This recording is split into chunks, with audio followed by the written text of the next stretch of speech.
Death comes for us all. But something much worse comes for you. For when you die, it will be without honor. Hello? Can I speak to Ryan? But to Kevin Eastman and Peter Laird, ugly is beautiful. As we first told you back in September, they're the guys who created the monsters and went on to make the millions. Since our story, Eastman and Laird certainly haven't kept a turtle's pace. In fact, they've expanded their empire into nearly all parts of the world. Greg Risch met the pair who started it all. Awesome!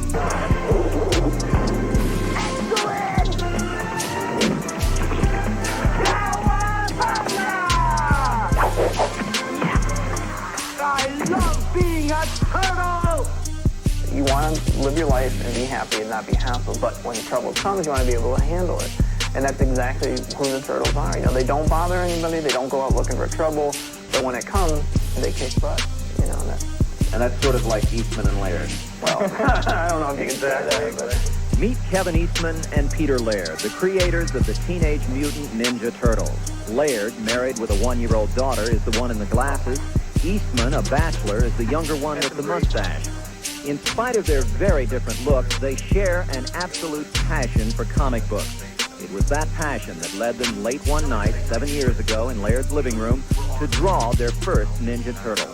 It was a goof, you know, it was watching too much the A-Team and the Love Connection and feeling punchy and being up late and, you know, just having fun. To this day, we can't figure out why we chose turtles or what the reason was, but I did a sketch to try to make Pete laugh, and it was a Ninja Turtle. I dubbed it a Ninja Turtle. It worked. The turtle standing upright, yeah, and it worked, and he laughed, and I had to do his own version, my version, which I had to do on the top his, and we sort of got into this doing sketches type thing, and by the end of the night, we ended up with a sketch. It had 4 turtles on it, each of them with different weapons, and Pete had added, to top the Ninja Turtle part, he needs a mutant to the Ninja Turtle that I... Why did he have to be a mutant, Peter?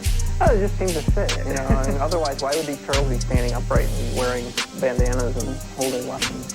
It actually fits so well the weird nature of the whole concept.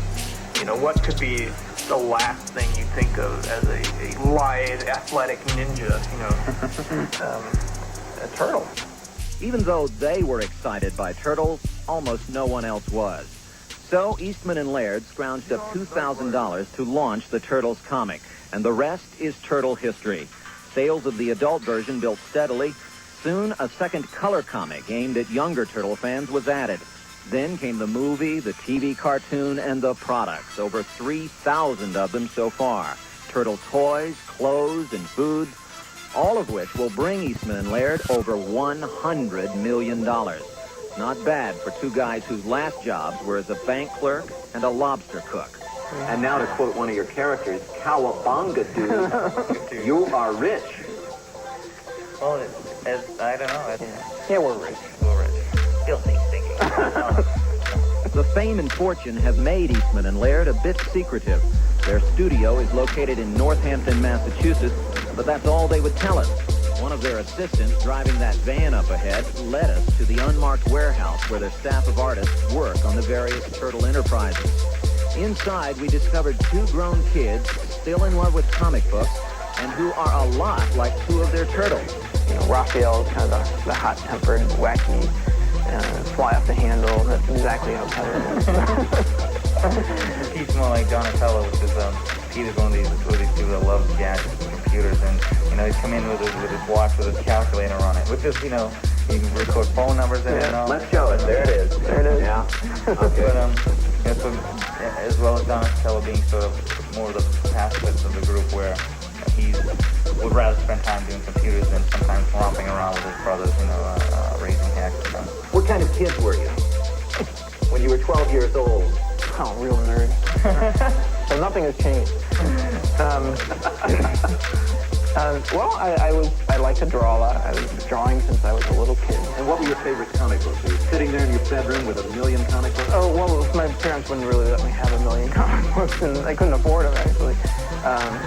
But I did have this great store that I went to after Sunday school, where they had these huge piles of comics in the window for 5 cents a piece. The big thick ones were 25 cents, but the regular comics were 5 cents. And I liked all the DC comics, you know, Batman, Superman. Reading comics was a great way to, it would be just a way to take you away. I mean, you know, you got 1 or 2 TV stations on the black and white TV, so that wasn't much fun. So you'd read a lot of these comics and then try to imitate. Whole different world. Oh yeah, whole different world. And I think it was when you realized, you know, the exciting part of when you started drawing the comics itself, that you could yourself create your own adventures.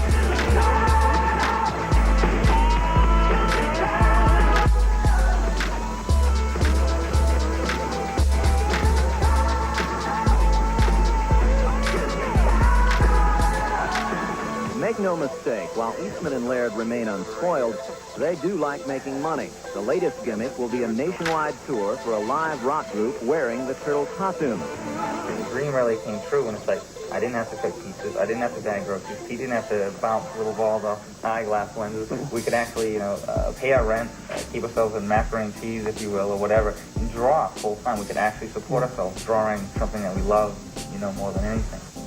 So, what have the creations of Eastman and Laird been up to lately? The Turtle Tour has been a big success. It was scheduled to end in June, but now there is talk of extending it so they can take it overseas. Their latest video, it sold more than 8.5 million copies. And just 2 weeks ago, their comic strip premiered in more than 200 newspapers.